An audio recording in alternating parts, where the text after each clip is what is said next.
Buenos días y bienvenidos a las entrevistas en Religión Digital. Hoy contamos con la presencia de un autor que nos va a presentar uno de sus últimos libros. Un libro de especial actualidad porque trata del nuevo beato, el cardenal Newman. Como saben ustedes, Benedicto XVI arranca un viaje en estos momentos al Reino Unido. El punto final de ese viaje será la beatificación en Birmingham del cardenal Newman. Y nadie mejor que don Pedro Langa, sacerdote agustino y experto en la figura del cardenal Newman, para presentarnos este libro y la figura del cardenal Newman. Muy buenos días. Buenos días. Bienvenido a Religión Digital. ¿Quién fue Newman? Digamos por línea general que es el personaje más grande que ha tenido el mundo anglosajón a lo largo de todo el siglo XIX. Eso en síntesis. Más en concreto, es la personalidad más eminente de la Inglaterra victoriana. Y eclesialmente considerado, pues fue el hombre más representativo del anglicanismo hasta mediados del siglo XIX, en que se convierte a la Iglesia Católica, donde después de bastantes vicisitudes, él llega incluso a recibir el capelo cardenalicio ya en tiempos del Papa León XIII, ya casi al final del siglo XIX, al fin de sus días también, como premio evidentemente a lo que él suponía y representaba para todo el mundo anglicano y católico. ¿Qué supuso en ese momento no solo la conversión, de ser anglicano a católico, sino esa vía de la que antes de la entrevista hablábamos, esa vía intermedia que él promulgó? ¿Qué significó en ese momento y qué significa hoy cuando tanto se está hablando de si la vuelta de algunos anglicanos a la Iglesia Católica, de la respuesta de la Iglesia anglicana respecto a lo que puede considerar proselitismo o algún tipo de Bien, empezando por el documento que Benedicto XVI el año pasado publicó, Anglicanorum Cedibus, esa especie de breve para facilitar el paso de anglicanos a la Iglesia Católica. Ahí está de fondo la figura de Newman en el sentido siguiente. El anglicanismo presenta tres ramas, es decir, tres estamentos, que son la Iglesia Alta, la Iglesia Media y la Iglesia Baja. Newman en su tiempo perteneció a la Iglesia Alta. La Iglesia Alta es la que por sus postulados está más cerca de la Iglesia Católica. Entonces Newman en su tiempo creyó que podía facilitar este paso o esta reconciliación entre anglicanos y católicos, estableciendo él por su cuenta, digamos, esa especie de puente, para lo cual él ideó lo que en ecumenismo y en eclesiología denominamos la vía media, que era una serie de tesis con las cuales él procuraba o pretendía una reconciliación entre anglicanos y católicos. Naturalmente los anglicanos esto no lo comprendieron y esto supuso un rechazo abierto y total a las tesis newmanianas. Esto supuso para él mismo, que era un hombre grandilocuente, era toda una personalidad dentro del anglicanismo, supuso naturalmente el retirarse por completo de la vida pública, acogerse a un lugar tranquilo, descansado, sereno de Leith Moor, cerca de Birmingham, y allí llevar una vida de monje con un grupo de incondicionales suyos. Es lo que llamamos nosotros el tractarianismo, algunos del tractarianismo. ¿Por qué tractarianismo? Porque esa vía media él pretendió construirla y sobre todo desarrollarla mediante una serie de articulitos llamados tracts. Y entonces el tract en cuestión fue el tract 90, con el cual él pretendía probar que había una posibilidad de compaginar las tesis de la Iglesia anglicana en su faceta de Iglesia Alta y la Iglesia Católica. Esto no pudo ser y entonces él se retira. Y como venía estudiando a los padres de la Iglesia, concretamente a San Agustín, pues él le dio fuerte y R que R y dale que te pego al estudio de los padres. Y estos fueron encontró la salida. Los que le fueron conduciendo a una definitiva conversión. Él se dio cuenta de que el anglicanismo no tenía salida. Él, al menos en el anglicanismo, no tenía salida. Es decir, la Iglesia de los padres se reflejaba no en el anglicanismo, sino en la Iglesia Católica. Y entonces él abraza la Iglesia Católica. Naturalmente, este paso supuso incomprensión por parte de los anglicanos y reticencias y recelos por parte de los católicos que lo consideraban un hombre ficticiamente convertido. En el siglo XIX aquello tenía que ser un escándalo. Sobre todo de con el liberalismo. importante. Sí, esta conversión produjo un verdadero revuelo impresionante en todo el mundo anglicano y en todo el mundo católico. En todo el mundo católico también. Hasta que definitivamente viene un hombre a la cátedra de San Pedro, en mi opinión es uno de los más grandes papas de la Iglesia, Papa León XIII, que sí, exactamente, el de la Rerum Novarum, y el que abrió todos los archivos y, digamos, las bibliotecas del Vaticano a los investigadores, y le concede el capelo cardenalicio en el año 1879. En su primer consistorio de cardenales, pues allí creó cardenal a John Henry Newman.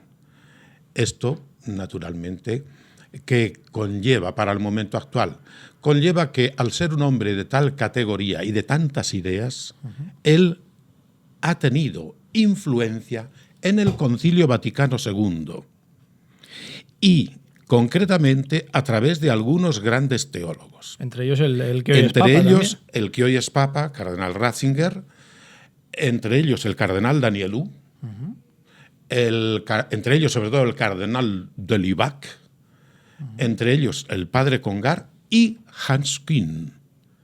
Es decir, qué cosa más curiosa. El director de la tesis de Hans Kühn, Louis Bouget, convertido también al catolicismo, este se hizo oratoriano como Newman, pero en Francia. Y fue el director de la tesis de Hans Kühn, que trató sobre el tema de la justificación. Hans Kühn en sus memorias refiere cómo su encuentro con Louis Bouget fue interesantísimo, porque una de las cosas que le recomendó, dice, léete a fondo al cardenal Newman, para que fuese preparando el terreno.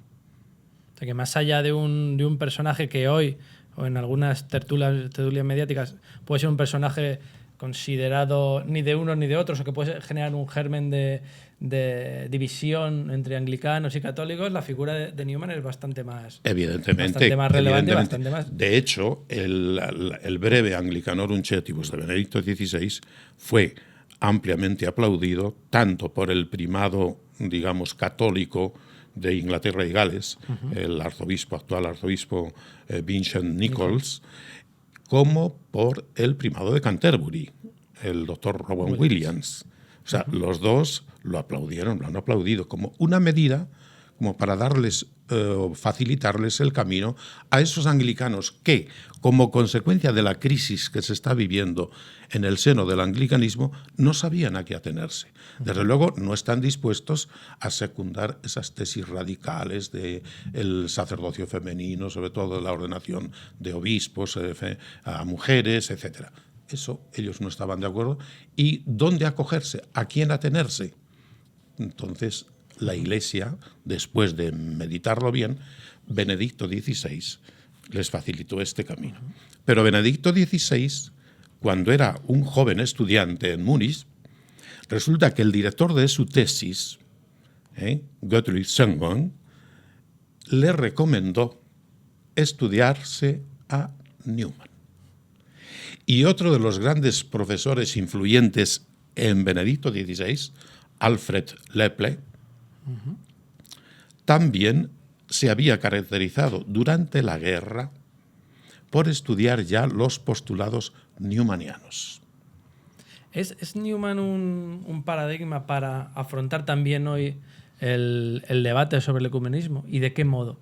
Estamos hablando de que es posible un ecumenismo hacia una unidad de acción de iglesias, hacia un compromiso común sin que haya unidad formal. Hombre, yo entiendo que Newman, por todo lo que él supuso en su vida, con sus escritos, ya indudablemente, al haber creado esa vía media o al haber ideado esa vía media, ya tendría un puesto merecido dentro de la historia del ecumenismo. Pero es que Newman fue ecumenista, como yo suelo decir, me muevo en este mundo también del ecumenismo, por temperamento. Por temperamento. Y también por historial biográfico. ¿Por qué por temperamento? Porque él era tendente siempre a propiciar encuentros, facilitar reuniones, Conciliador. tener iniciativas digamos, tendentes precisamente a unir, no a separar, no a dividir. Esto en primer lugar. Y luego porque en los escritos tiene bastantes, la misma apología pro vita sua, y hablábamos antes de la influencia de Newman en el Benedicto XVI. Benedicto XVI ha llegado a decir en público que si hay dos obras que le fascinen, una es Las Confesiones de San Agustín y otra es la carta al duque de Norfolk, que es de Newman, que es donde Newman habla del tema de la conciencia, y del tema también de la Iglesia. Entonces, esto hay que tenerlo bien presente.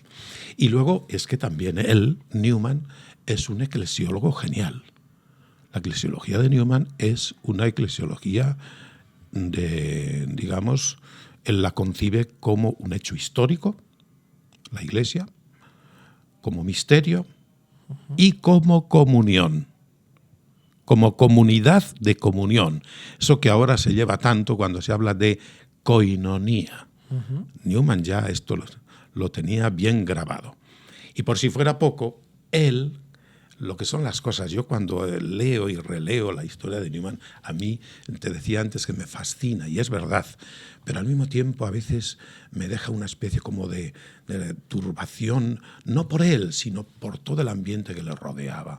Es decir, esa comunión, ese misterio, como él entendía la Iglesia, él lo extendía también a los fieles. Que Newman haya llegado a ser tachado dentro de los católicos incluso como hereje, porque pretendía precisamente restablecer la dignidad que tienen y que no deben ser desposeídos de ella los laicos. Una adelantada a su tiempo, en toda regla. Completamente. Newman hubiera estado muy a gusto en el concilio. Pero completamente, si es que Newman en el concilio es citado no menos de 20 veces. No menos de 20 veces. Había sobre todo un personaje que le atraía muchísimo, a quien atraía mucho Newman.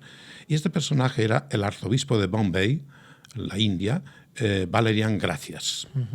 Este cardenal de joven iba en Roma a visitar el Centro degli Amici Newman. Hay una serie de centros por todo el mundo, uno de ellos, de los más importantes, evidentemente, es este de Roma, Centro de los Amigos de Newman.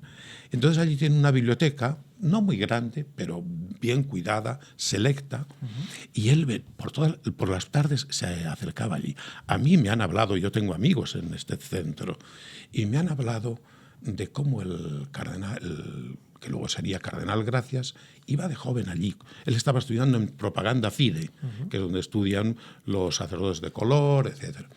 Y ya claro, cuando luego es cardenal, sus intervenciones en el concilio eran tan frecuentemente newmanianas que cuando se levantaba para ir a dirigirse al púlpito, ya había un murmullo entre los padres conciliares y dice, ya va Newman. Ya va Newman. Don Pedro Langa es un experto, como estarán ustedes comprobando, no solo en la figura del cardenal Newman, sino en el movimiento ecuménico. Estamos casi terminando la entrevista, pero no me resisto a hacerle un par de preguntas respecto al presente y al futuro del ecumenismo. ¿Tiene futuro real el movimiento ecuménico y hacia dónde? Desde luego que tiene futuro, porque el ecumenismo yo lo conceptúo, lo entiendo como una gracia de Dios. Y yo entiendo que la gracia de Dios siempre tiene futuro. Eso en primer lugar. Pero bajando ya a la realidad más prosaica, en este caso, diré que el ecumenismo en estos momentos está abriendo diversos frentes con perspectivas muy halagüeñas. La retirada, se ha jubilado hace poco el cardenal Casper, una personalidad desbordante en la teología, pues ha conseguido abrir sobre todo un camino de reconciliación entre la Iglesia Ortodoxa rusa y la Iglesia Católica, que estaban al final del pontificado de Juan Pablo II. Allí estuvieron las cosas un poco frías, un poco distantes, un poco tensas.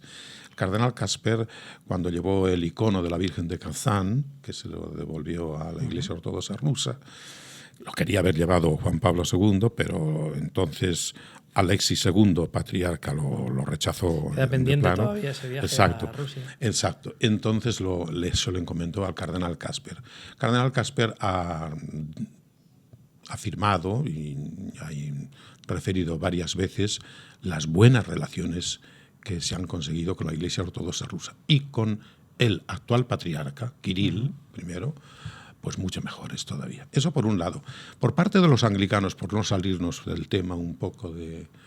Pues las dos famosas comisiones mixtas, las llamadas Archik I y Archik II, han estado trabajando muy positivamente también en este aspecto. Es verdad que se ha ralentizado un poco las cosas con estas iniciativas de introducir a veces casi la ordenación a homosexuales, la ordenación a mujeres, etc.